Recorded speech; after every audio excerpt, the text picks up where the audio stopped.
அனைவருக்கும் அன்பான வணக்கம். புரட்டாசியில் வருகின்ற அமாவாசை, இதற்கு மற்றொரு பெயர் மாகாளி அமாவாசை என்று சொல்வார்கள். இந்த மாகாளி அமாவாசை என்று ஏன் சொல்கிறோம் என்றால், ஜோதிடத்தில் முன்னோர்களுக்கு திதி தர்ப்பணம் கொடுக்கக்கூடிய மாதமாக இந்த புரட்டாசி அமாவாசை நிகழ்கிறது. இந்த புரட்டாசி அமாவாசையில் நாம் என்னென்ன செய்ய வேண்டும், என்னென்ன செய்யக்கூடாது அப்படின்னு பார்த்தீங்கன்னா, முதலில் அந்த மாகாளி அமாவாசை நாளன்று காலையில் நம்ம வீட்டு முன்னாடி தினந்தோறும் நம்ம கோலம் போடுவோம், சாணம் தெளித்து கோலம் போடுவோம் இல்லையா? அப்படி பார்க்கும்பொழுது இந்த மாகாளி அமாவாசை நாளன்று வீட்டுக்கு முன்பு சாணம் தெளிப்பதோ கோலம் போடுவதோ தவிர்க்க வேண்டும். இரண்டாவது, நம்ம எப்போ பெண்கள் காலை எழுந்த உடனே நம்ம தமிழ் பண்பாடு குளிச்சுட்டு சாமி கும்பிடுவோம் இல்லையா? அன்றைய நாளில் தெய்வத்துக்கு பூஜை செய்யாமல் நம்முடைய வீட்டில் இறந்தவருடைய முன்னோர்களுடைய போட்டோவை வைத்து வழிபாடு செய்வது மிகப்பெரிய ஒரு சிறப்பையும் கொடுக்கும்.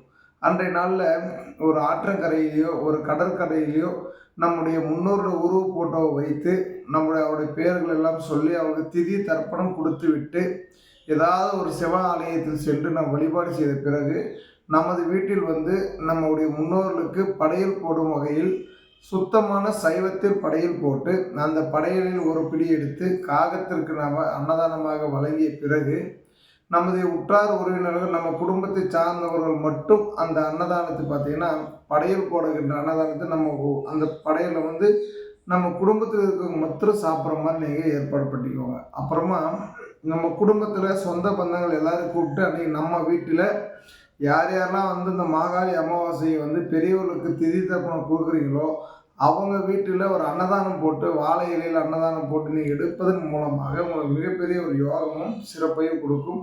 அது மட்டும் இல்லாமல் உங்களுடைய 7 தலைமுறைக்கு முன்னால் இருந்த உங்களுடைய பெரியவர்கள் முன்னோர்கள் எல்லாரும் உங்களுக்கு ஆசீர்வாதம் வழங்கும் வகையில் அந்த ஒரு மாகாளி அமாவாசையானது உங்களுக்கு ஏற்படுத்தி கொடுக்கும். அது செய்துக்கிட்டு வருகிறதுனால நம்ம என்ன நன்மைகள் கிடைக்குன்னு பார்த்தீங்கன்னா, நம்ம எந்த ஒரு தொழில் செய்கிறதா இருந்தாலும் நம்ம குடும்பத்திற்கு எந்த விதமான ஒரு மிகப்பெரிய ஒரு பாதிப்புகள் நோய் நொடிகளுக்கு எதுவாக இருந்தாலும் நம்மளுடைய முன்னோருடைய ஆசீர்வாதத்தால் எல்லாமே சூரியனை கண்ட பனி போல எல்லாமே விலகி நமக்கு நல்ல சிறப்பையும் நல்ல பேரு புகழையும் கொடுக்கக்கூடிய சூழ்நிலையும் அந்தஸ்தும் கௌரவமும் கொடுப்பார்கள்.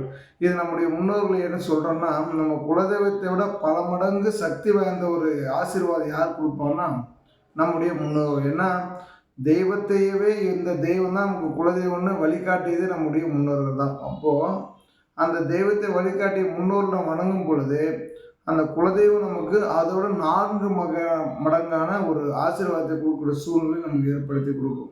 அதுபோல் அந்த மாகாளி அமாவாசையானது ஒவ்வொருவருடைய வீட்டிலும் அவருடைய இறந்தவர்கள் பெரியவர்களையும் முன்னோர்களையும் வணங்குவதன் மூலமாக குழந்தை செல்வங்கள், படிப்பு, தொழில் வளர்ச்சி, திருமண தடைகள் நிவர்த்தியாக வேண்டிய சூழ்நிலைகள், இது போன்ற சுபகாரியங்கள் அனைத்தும் அவருடைய வீட்டில் நிறைந்து கிடைக்க எல்லாம் வல்ல சிவபெருமானை பிரார்த்தனை செய்து கொண்டு அனைவரும் மாகாளி அமாவாசை சிறந்த முறையில் கொண்டாட அனைவரையும் பிரார்த்தனை செய்து கொள்கிறோம். நன்றி, வணக்கம்.